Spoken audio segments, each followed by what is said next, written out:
Sabi ni Jesus, "Mga anak, kaunting panahon na lamang ninyo akong makakasama. Hahanapin ninyo ako, hindi kayo makapupunta sa pupuntahan ko." Isang bagong utos ang ibinibigay ko sa inyo ngayon, magmahalan kayo. Kung paano ko kayo minahal, gayon din naman magmahalan kayo. Kung kayo'y may pagmamahal sa isa't isa, makikilala ng lahat na kayo'y mga alagad ko. Saan po kayo pupunta, Panginoon? Tanong ni Pedro. Sumagot si Jesus, sa pupuntahan ko'y hindi ka makakasunod ngayon. Ngunit susunod ka pagkatapos. I am the way. Turuan niyo po kami, Ama, na lalong magagap ang kahulugan ng mahiwagang salitang ito. Ano ang kahulugan ng iyong anak na si Jesus ang daan? Maraming ulit na namin itong pinagbulay-bulayan, binasa, inaral. Ngayon, Panginoon, dagdagan niyo po ng lalim, ng taas ang pagkaunawa namin. Kayo ang mangusap, magturo, nang sa gayoy buong puso kaming makasunod sa daan na walang iba kundi ang iyong anak na si Jesus. Sa kanyang pangalan, nagpapasalamat kami sa inyo, Ama. John 13:33-36. My children, I will be with you only a little longer. Where I am going, you cannot come.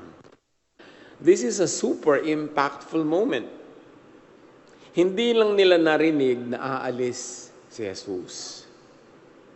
Naramdaman nila na mawawala ang sentro ng buhay nila.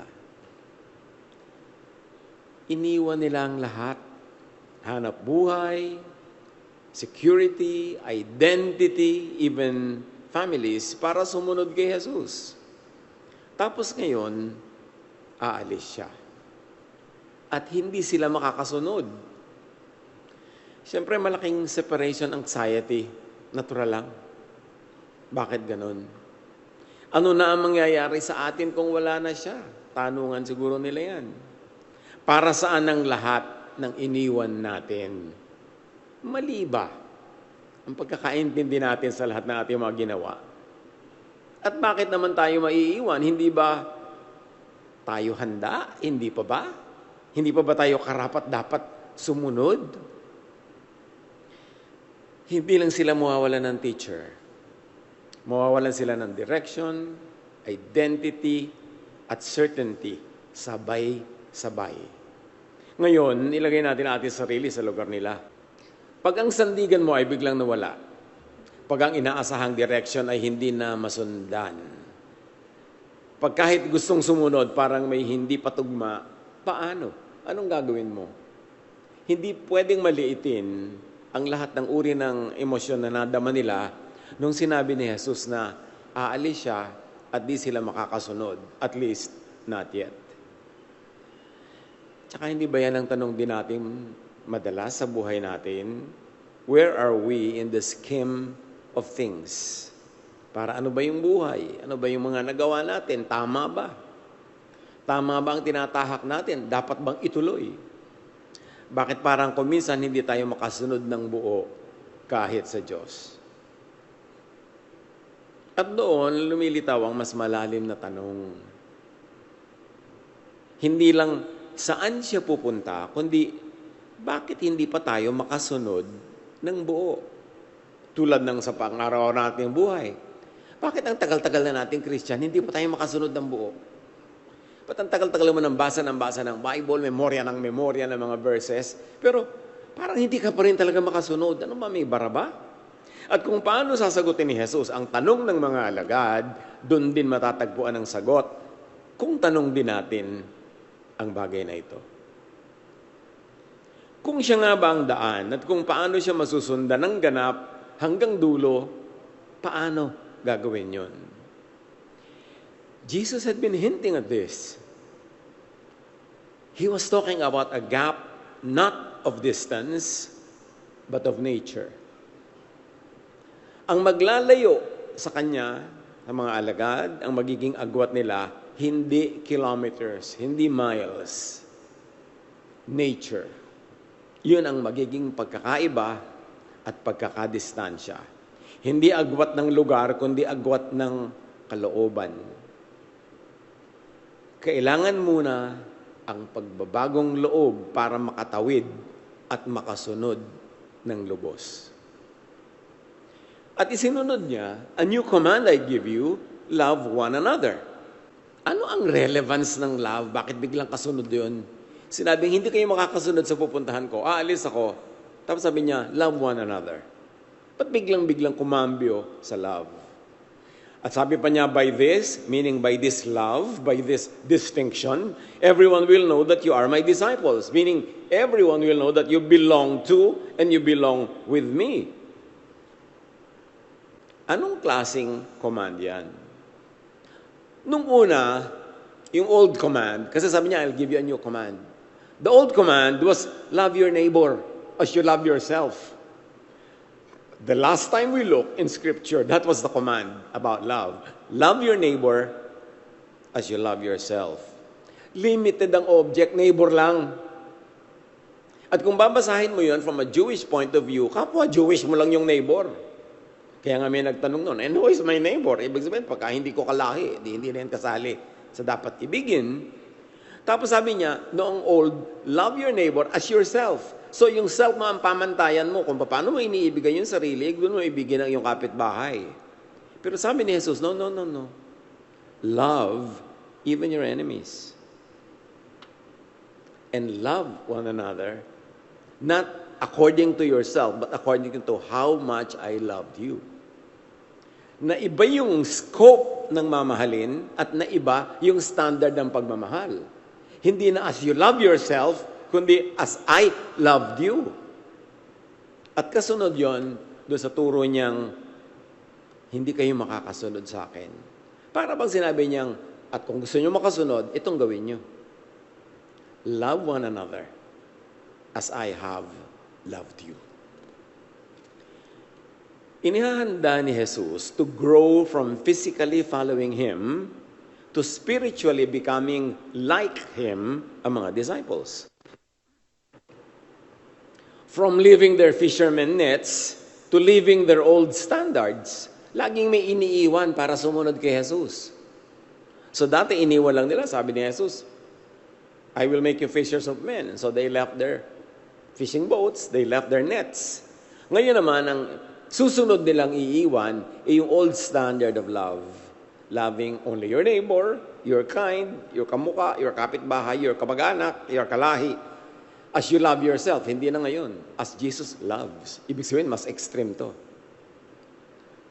And to equip and enable them to do that, to follow Him. What will they do pag wala na si Jesus? Jesus gave them one clear center. Love. Hindi rules. Hindi doctrines. Hindi listahan ng do's and don'ts. Sabi na, paano kami pag wala ka na? Sabi niya, love. I'm going to leave you this concept of love. Love one another. Because when you love one another, that means following every rule that I could even imagine to give you. It is the fulfillment of all the laws and all the teachings. Love one another. Hindi kayo kailangang malito. Hindi nyo kailangang magmemorya ng kutakot-takot na do's and don'ts. Ito lang ang tandaan nyo. Magmahal kayo. And you'll be okay. You will be on the way. Makakasunod kayo sa pupuntahan ko, ang Ama, kung magmamahalan kayo. Absorb natin yan. Kasi aral tayo ng aral ng mga katuruan sa Scripture. Hindi natin na-absorb yung talagang itinuturo ni Jesus. Ang dami mga competing ideas na nasa loob ng utak natin. Let's focus on what Jesus says. So, love, parang default setting ng puso at isip. Yung parang automatic doon ka lagi pumupunta. Meron nakakainis, anong automatic na default mo? Love. Meron nagkakamali, anong automatic default? Love. Nagkakagulo, nag-away-away, alin ang tama, debate, love. Love above all. Pag wala na si Jesus, ano ang basic how-to? Pag-ibig ang daan, ang compass. Sa pagsunod kay Jesus, patungo sa Ama. Hindi ko ano-anong masisilimuot na mga doktrina. Pag-ibig. You can't go wrong when you love.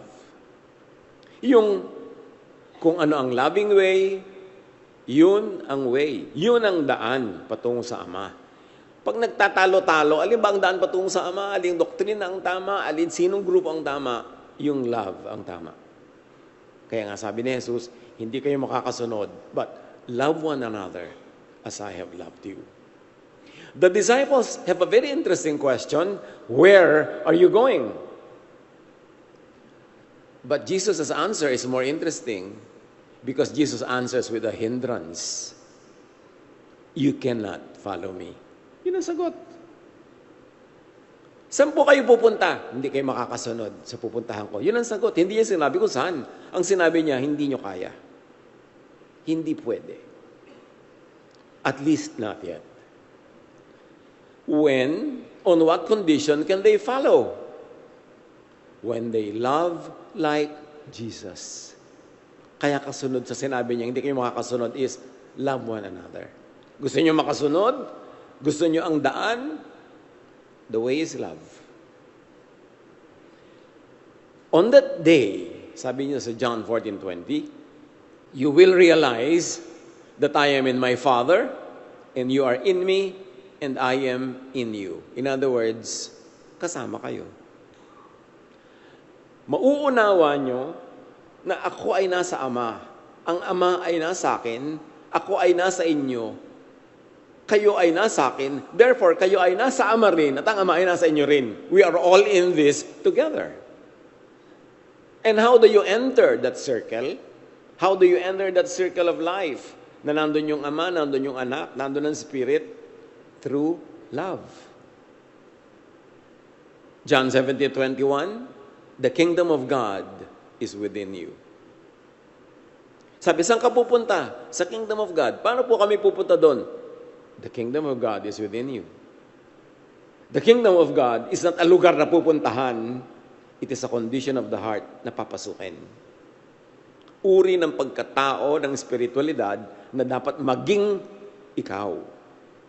This movement is not geographical, but transformational. Hindi ka maglalakbay ng mga kilometro patungo doon. Kailangan maglakbay ka patungo sa iyong kalooban and find the kingdom of God in your heart. Dahil doon itinanim ng Ama. Of course, aside from what is possibly a geographical situation also, but that is not the deeper meaning of the kingdom of God, but it is the situation of your heart. Sa pagsunod kay Jesus, hindi mag-iiba ng address. Ang iibahin ay puso at isip. Kailangan ang pagbabagong loob. Pag sinabing you must be born again, hindi yun ipanganak ang muli from the womb of your mother, kailangan mabago ang iyong kalooban, mabago ang iyong pagkatao, mabago ang iyong espiritu at kaluluwa. Kailangan ng pagbabagong loob. Jesus is not a path you walk, nor a doorway to pass. He is the kind of being we must become to go through, to cross over. Talinghaga yung sinasabi niya, I am the way. Yung iba naman talagang si Jesus, ang drawing nila, may mga graba-graba pa, may mga halaman sa gilid. Talinghaga yun. Si Jesus ay hindi landas sa daraanan. Si Jesus ang daan. Hindi niya sinabing, I am like the way. I am some kind of a way. Sabi niya, I am the way. He is the life to assimilate until what or who we follow becomes who or what we are. Si Jesus, yung buhay niya, diwa niya, puso niya, damdamin niya, pag-ibig niya, ang dapat maging damdamin, puso, isip natin, at pag nangyari yon, we are on the way. Because He is the way. His way is the way. His system is the system. His method is the method. He is the way. Kailangan nating ma-internalize ang diwa ni Jesus. Hindi lang siya parang a second person na sinusundan natin separately. Kailangan nasa loob natin siya. At pag nasa loob natin siya, nasa kalooban natin siya, Ang tibok ng kanyang dibdib ay siyang tibok ng dibdib natin. Ang pag-ibig niya ay pag-ibig natin. Ang pagpapatawad niya ay pagpapatawad natin. Ang buhay niya ay buhay natin. We are on the way.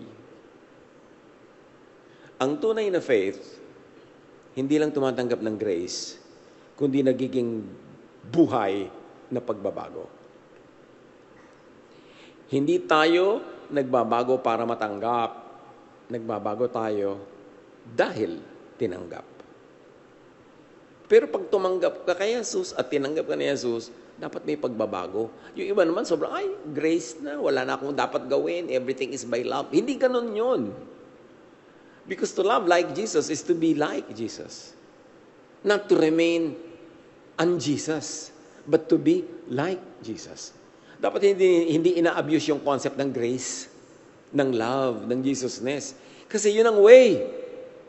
Hindi mo yun nilalampasan, hindi mo yun nilulundagan. Yun ang nagiging ikaw. May mga sobrang makasandal sa grace na parang wala ng compulsion, wala ng need na magbago. Hindi yun ang tamang application ng grace. Ang tunay na pananalig, hindi lang naniniwala, nagbabago into Jesusness. Doon mo ina-apply yung grace. That the grace is not to excuse you from not being like Jesus. The grace is to empower you to become like Him. So the question is not, where is the place? But, what must I become to enter? Ano dapat ang mangyari sa akin? Makikita ang becoming sa maliliit na mga bagay, like paano magsalita, paano tumugon pag naiinis, magtrato ng kapwa, lalo ng mga mahihina at kayang-kaya, paano makitungo sa may mga ibang beliefs. Doon nakikita if you are on the way, in the right way, in the way of Jesus, if you are like Jesus. Hindi yung Jesus ka lang, Jesus, pagkatapos mala impacto ang iyong ugali. Puro hatred, puro galit, puro debate, puro away. Nasaan Jesus doon? Motif lang, pangalan lang, but not the way. Matthew 3:8, produce fruit in keeping with the repentance. May bunga yan. Hindi ka magtatago at i-abuse yung concept of grace. John 3:3, Jesus replied, very truly I tell you, no one can see, no one can go to the kingdom of God unless they are born again, meaning unless they are changed. Unless they have eaten and digested and assimilated the bread of life, who is Jesus. Kaya kakambal ng teaching na yan I am the bread of life. At sa mga darating pang panahon, isisikapan nating arukin yung mga I am ni Jesus na yan. I am the light of the world, yung mga I am the door. Kasi punong-puno ng hiwaga at pregnant with meaning ang mga I ams na yan ni Jesus. John 1:12-13, but to all who received Him, who believed in His name, He gave the power to become children of God. So where does the power come from? From believing in the name of Jesus, in Jesus as the bread of life, and now in Jesus as the way. He gave power to be changed into the likeness and nature of God in Jesus. Napakahalaga natin maintindihan yan. He gave the power to enter Jesus the way, the door, and therefore to belong with God. 1 Corinthians 15:51-55, we will all be changed. For the perishable must clothe itself with the imperishable, and the mortal with immortality. So there is a change that will happen. There is a change that's needed para tumawid into the other side. Into the presence of the Father. Into eternal life. Tatawid. Not as you are. Kailangan may magbago. At sa pagsunod kay Jesus, sa kanyang pamamaraan, sa pagkain sa kanya bilang tinapay ng buhay, sa pagsunod sa kanyang mga katuruan, sa kanyang diwa, sa kanyang isip, may nagbabago. Kahit man lang unti-unti. Nagbabago yun, at yun ang nagiging paraan para tayo makatawid. We are what we eat. And when we eat Jesus, the bread of life, we will be like Him. Pag nagpa-blood test ka, kung ano yung kinain mo kahapon, nasa blood test mo bukas. Kung ano yung mga sugar na pinagkakakain mo the last 3 months, lalabas yan sa iyong mga test. Because you are what you eat. You want to be like Jesus? Gusto niyong lumabas si Jesus sa inyong lab test? Kainin si Jesus. Not physically, of course. Lulunin ang kanyang salita. Tunawin hanggang maging bahagi ng ating blood at ng ating cells. Doon tayo nagiging like Jesus. And we shall be changed like Him. Ganun ang pagbabago. 1 John 3:2, we shall be like Him. Hindi lang sasabihin mo, oo, tama yung teaching ni Jesus, kundi isa sa buhay ko. Kaya marami tumatanda na kadidinig ng salita ni Jesus, pero wala namang nagbabago. Kasi nadidinig. Parang tinapay, tinitingnan, ang sarap naman ng tinapay na yan, ang gandang tignan, parang ang lutong-lutong ng balat, parang ang lambot ng loob, parang ang init-init. Pero hindi mo naman kinakain, ninunguya, tinutunaw, walang saysay. It's not enough to study about Jesus, to even teach about Jesus, but to eat Jesus, the bread of life, to walk Jesus the way, to enter Jesus the door. John 6:56, whoever eats my flesh and drinks my blood remains in me, and I in them. Parang physical food. Pag kinain, nagiging bahagi mo, therefore, ganun din ang gagawin mo kay Jesus. John 6:57, just as the living Father sent me and I live because of the Father, so the one who feeds on me will live because of me. So how do you live like Jesus? You feed on Jesus. At kanya-kanya tayo ng pag-unawa, pag-intindi, pag-interpret at pag-apply how you feed on Jesus. Paano mo gagawin si Jesus na daily bread mo? Na ang daily bread mo hindi lang harina, kundi si Jesus. Ang kanyang diwa, ang kanyang salita, ang kanyang turo, ang kanyang espiritu. Paano yon? Kailangan mong personally i-define yan, kapatid. You have to operationalize how to eat Jesus, the bread of life. To the point na tatalab, magiging bahagi mo, magiging ikaw. Those who will enter must first be changed, recreated into the image, into the element of Jesus. So when Jesus says, I am the way, itinuturo niyang siya mismo ang daan. Ang pagiging tulad niya, ang paraan. Gusto mong tumawid, lumagpas sa kabila, dapat maging tulad ka ni Jesus. Hindi siya daan, siya ay paraan. A method, a way, how to cross over from death to life. Not instruction, but transformation into Jesusness. Jesus is not only the way to the Father, He is the life we must receive and grow into. The way is that something outside of us that we follow, but something within us that we enter and become. Minsan, kailangan ng konting dagdag na pag-analyze. Pagbubulay-bulay, konting panahon na padanahimik para bumaba, kumbaga sa kinain mo at ma-absorb. Hindi bigla-bigla. Pero kailangan bigyan niya ng panahon para maunawa at mangyari sa buhay natin. To believe is not mere agreement, but a shift of reliance. Talaga kung naniniwala ka kay Jesus, sa Kanya ka sasandal. May kaaway ka, ang gagawin mong method ni Jesus, hindi method mo. O hindi method ng iba. Meron kang desisyon na gagawin, nakasalalay yan sa method ni Jesus, sa paraan niya, hindi sa paraan mo. That's what it means to accept Him as Savior and Lord. Hindi motif, totoo.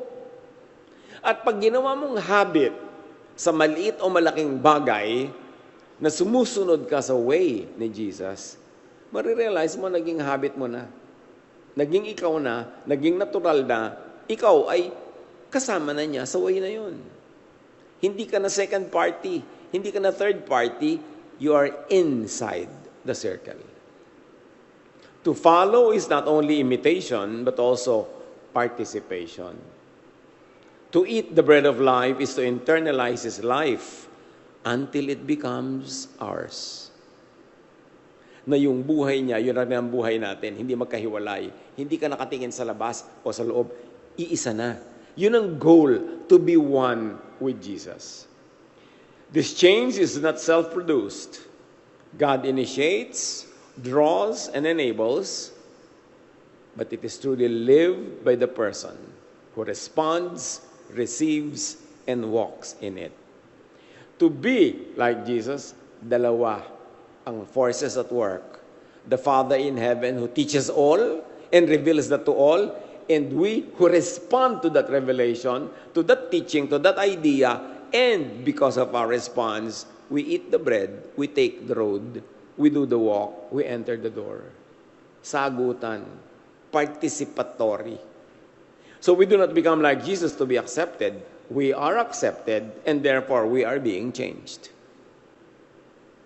Hindi kondisyon, resulta na tinatanggap mo at pinaniniwalaan si Jesus. The way then is not a path we master, but a life we inhabit until His life becomes the way we live.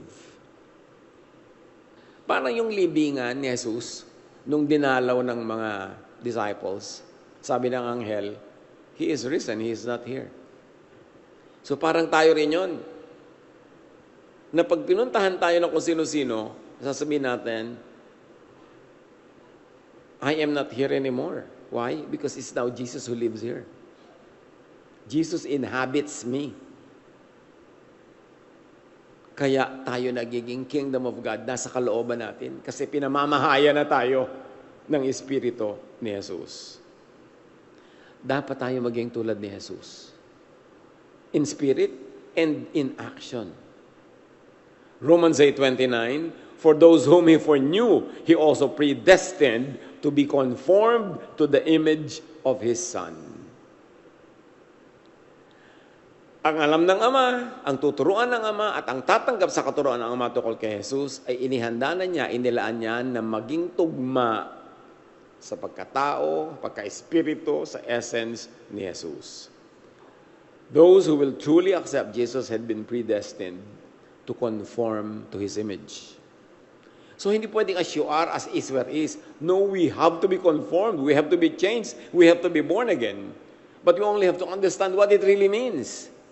And what it means is to be like Jesus by eating His ideas, operationalizing His doctrines, walking His way, entering His door. If we follow the modern analogy, parang isang portal si Jesus.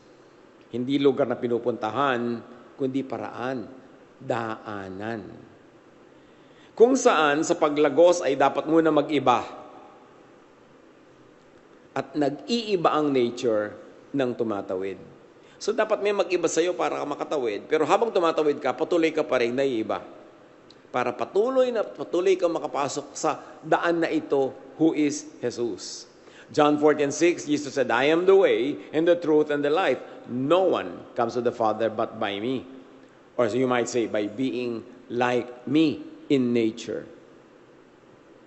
Huwag tayong makampante na lagi lang nakikinig sa katuruan ni Jesus. Dapat meron tayong goal na maging more and more like Him. Sa pag-iisip, sa asal, sa ugali, sa kilos. At yun ang patunay na oo nga, we are well on the way to the Father. That we have started this journey and we are developing and growing, being changed from glory to glory to the point that we will qualify by the God's grace to qualify us, but also by our participation to go through at makatawid into that eternity. Luke 6:40, everyone who is fully trained will be like their teacher. That is the goal, to be like Jesus. Not like someone else, to be like Jesus. Kaya ganoon na lang pagdidiin natin sa Jesusness eh. Yun ang mahalaga. At ano ang kinalaman ng love sa daan papunta sa Ama, sa eternal life? Whoever does not love is not yet like Jesus. Cannot yet follow Jesus to the Father. Internalize that. Sabi niya, you cannot go where I'm going, but love one another. In other words, you like to go, you want to follow, the way is love. Don't take it lightly. That's what Jesus said. Many people will give you many ideas how to get to the Father, but it is Jesus who reveals the Father. He is the image of the invisible God. And Jesus says, you want to go to the Father? As you are, you cannot go. You cannot follow me. But love, that is the way. Hindi ibig sabihin, kailangan mo na mag-perform para matanggap. Ibig lang sabihin, ang daan ay hindi lang tinatahak, ito ay uri ng pagkatao na pinapasukan. Hindi tayo umiibig para makarating. Tayo ay natututong umibig habang tayo ay tumatahak sa tamang daan na yan. It's a process. It's not a point. Kaya kung wala pang ganung pag-ibig, wake up call yan. Halimbawa, 150 years ka ng church, tapos wala ka pa rin pag-ibig. Dali-dali mo pa rin magalit, hindi ka nagpapatawad. Abay, wake up call. Gumising ka maruha. Baka wala ka sa daan. Nando ka lang sa gilid-gilid. Don't abuse the concept of grace. Kasi kung minsan, nagiging dahilan yun para magpawaya ka sa dapat mong gawin to be like Jesus. So, mas lumapit, mas makiisa. Hanggang ang buhay niya ay siyang maging buhay din natin. Hanggang siya ay mabuhay sa atin through us. O yung usa, kinain ng leon. Paano mabubuhay yung usa? Kinain na siya. Buhay siya dahil kinain siya ng leon. Nandun siya sa leon. So pag kinain natin si Jesus, the bread of life, mabubuhay siya sa loob natin. Yun ang Jesusness. Jesus-likeness. How to know if you know God? Hindi sa dami ng verses na alam, hindi sa Bible version na binabasa, hindi sa membership kung saan-saan. How to know if you know God? You love. And you are loving more like Jesus. That is the distinction. Si Jesus namin sabi, love one another. When you love one another as I have loved you, the world will know that you are my disciples. The world will not know that you are my disciples by your memorized verses, by your membership, by your suot, by your damit. No, they will know. Oo nga, disciple nga ni Jesus. Bakit? Kasi loving. Yun ang paraan. Yun ang sukatan. Yan ang unmistakable distinction. At kung hindi pa ganun ang pag-ibig natin, huwag naman mag-worry. Hindi naman ibig sabihin na wala na tayong relasyon sa Kanya agad. Kung talagang nagsimula na tayo ng ating relationship with God, ibig sabihin lang, nasa process pa tayo. Hindi ka pa ganun katulad niya, pero at least naman nakikita mo araw-araw, linggo-linggo mas lumalapit-lapit ka. Kasi kung walang paglapit, baka wala. Pero huwag ka naman mag-alala kung hindi ka perfect. Pero dapat, you are getting closer and closer to it day by day. Dahil ang pagiging tulad niya, hindi instant. Hinuhubog, habit forming, muscle memory. Kaya nga default natin yung love. Default si Jesus. Kahit sa anong bagay ang default mo, love. Iritang-irita ka na dito sa hipag mo. Anong default mo? Love. Aba, pagka nagagawa mo na yan, nasa daan ka na nga. Pero kung hindi, di ba? Gusto mo siyang plantsahin. Mag-isip-isip ka, baka kung sa kapatungo. Kasi kung patungo ka sa Ama, ang daan mo ay yung tinatahak ni Jesus. In fact, si Jesus ang daan mo. Siya ang paraan mo, siya ang method mo, hindi iba. Hindi sinusukat sa pagiging perfect, kundi sa direksyon ng buhay. Saan tayo papalapit ng papalapit? Do not mistake activity for achievement. Do not mistake religion for spirituality. Do not mistake intensity and length of religiosity to becoming more and more like Jesus. Kailangan lang sinusukat mo yung sukat na binigay niya. Are you more and more loving? Are you more and more able to forgive? Magparaya, magbigay, magpasensya, magpatawad. Yun ang tunay na sukatan. Hindi kung ganap ka na, kundi kung nagaganap o nagiging ganap ka ba day by day. So the question is not perfect na ba ang pag-ibig natin, kundi nagiging mas tulad ba tayo ni Jesus? Kahit paunti-unti. So, awakened ka na ba? Tanong yan. Mahalaga. May desire ka na ba for love and for loving like Jesus? Meron ka na ba talagang agape love? How nice naman. Because of that, it means you are blessed.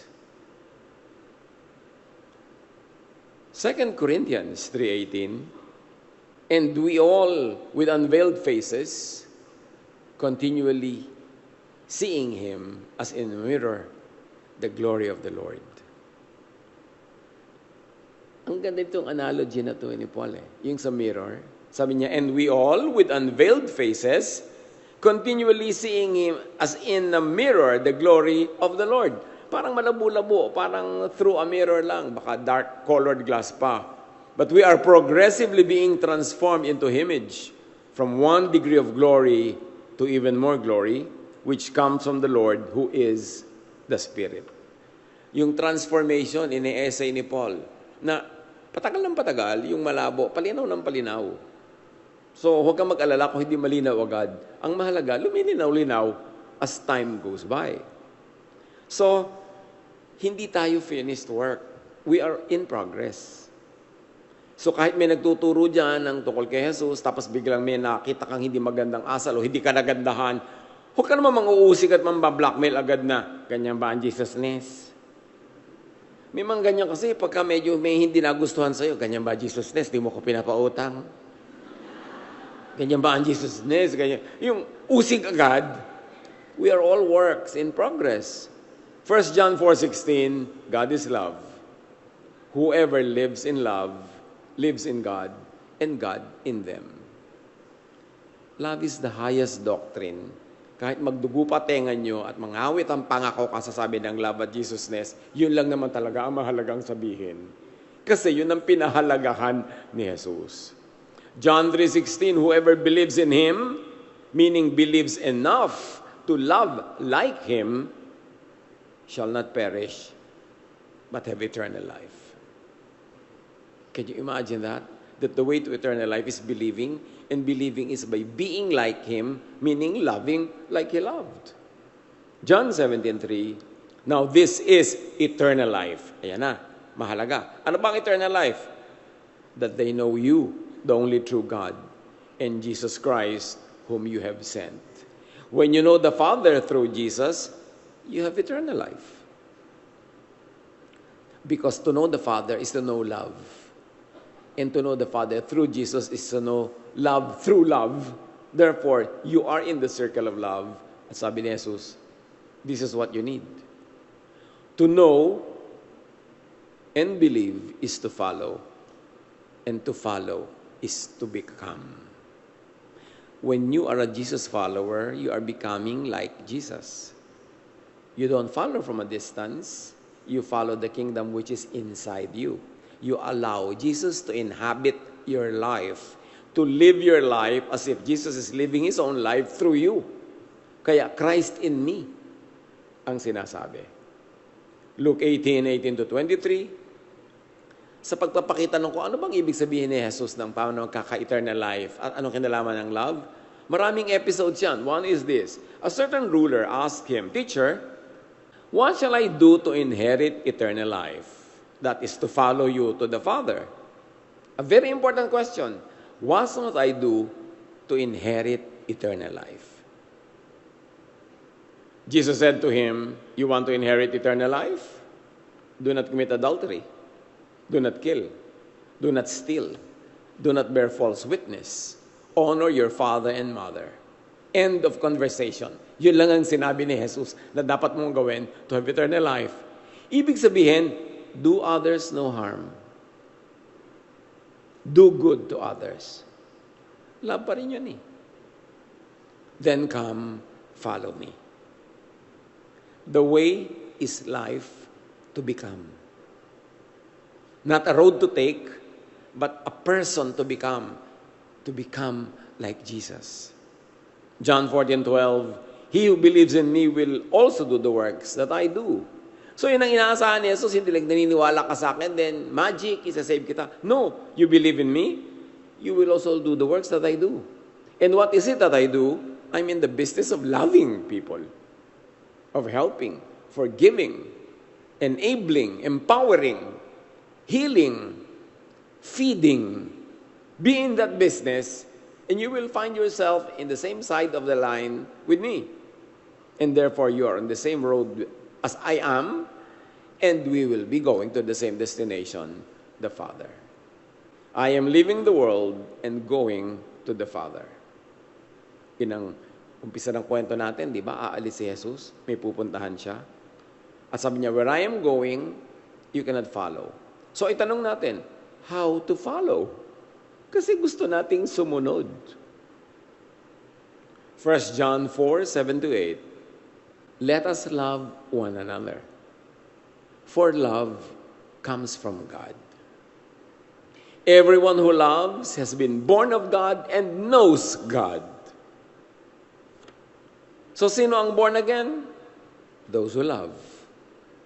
Love is the evidence that we are on the Jesus way. Consistent yan, very parallel. Nagtanong yung rich man, paano pupunta sa eternal life?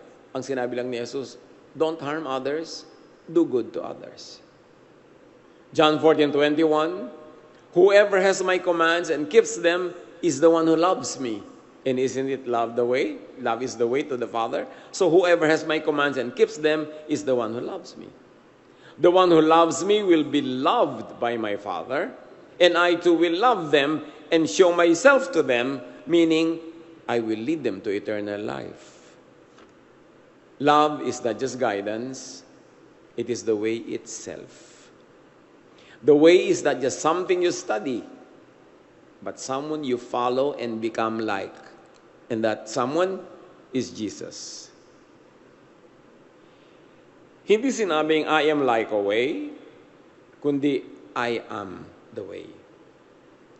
Pag sinabi nating love, hindi ito label, hindi ito brand. Ito ay kung sino ang Diyos at kung ano ang ipinakita ni Jesus. Yun naman ang inireveal ng anak tungkol sa ama eh. Love. Hindi kutakot-takot ng mga do's and don'ts. Ang ipinakita niyang ama ay mapagmahal na ama. Ang dalang mensahe ni Jesus ay love.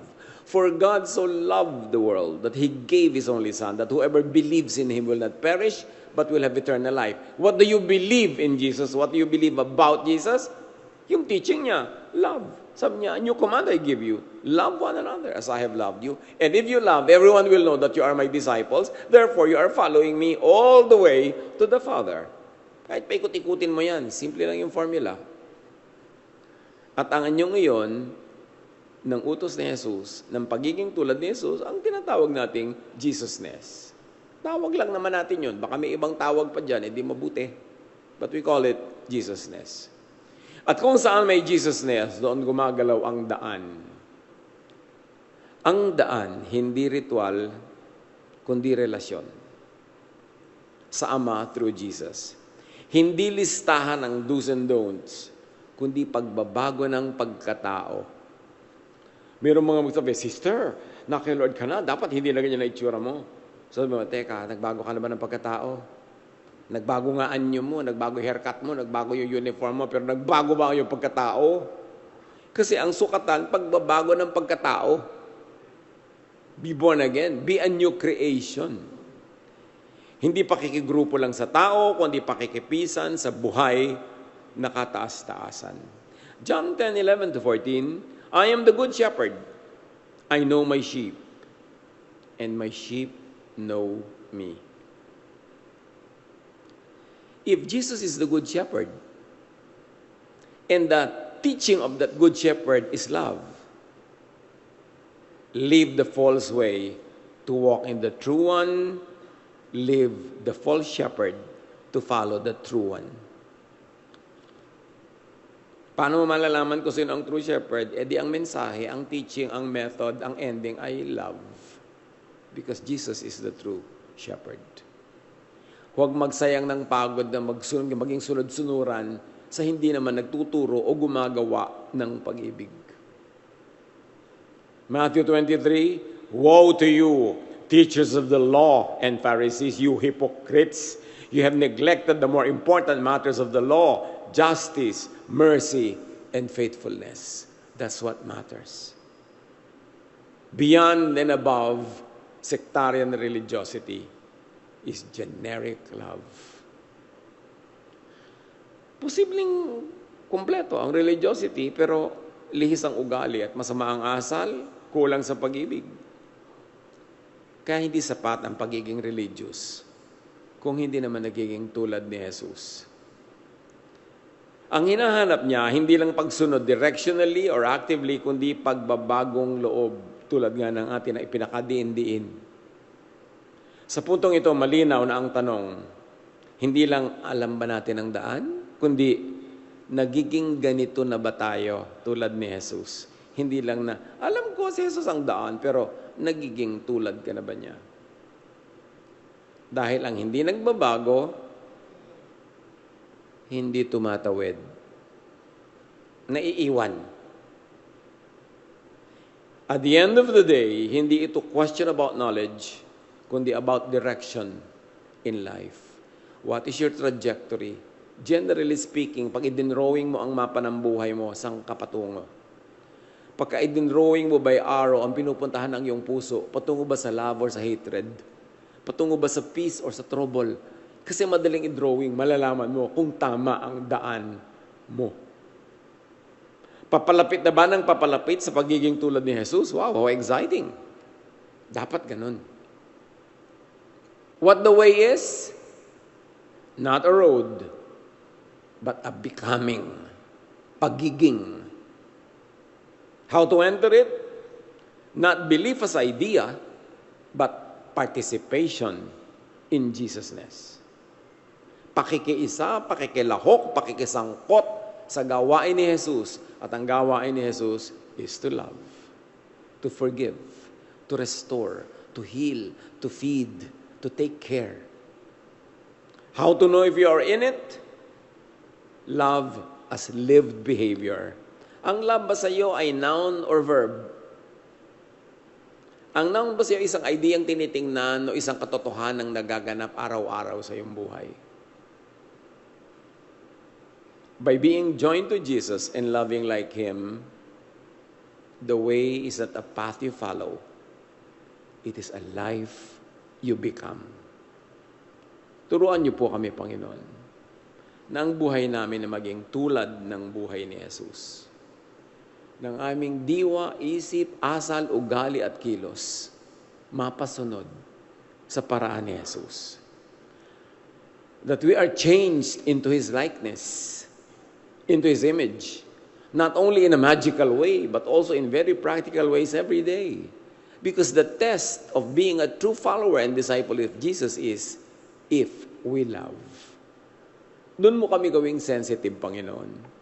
Doon kami magkaroon ng masters and doctoral degrees in loving.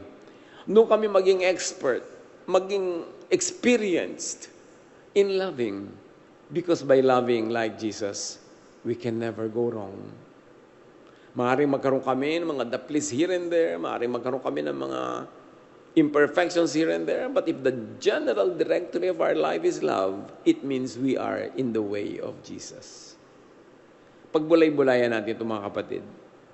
Pag-isip-isipan, manahimik, suriin ang sarili, ang trajectory, ang direksyon. Hindi lang kung tayo nasa tamang church o nasa tamang doctrine. Nasa daan ba tayo na palapit tayo ng palapit sa anyo, sa wangis, sa Espiritu ni Jesus. Yun ang patunay that we have already accepted Him and believed in Him. Be alone with the Lord in silent reflection.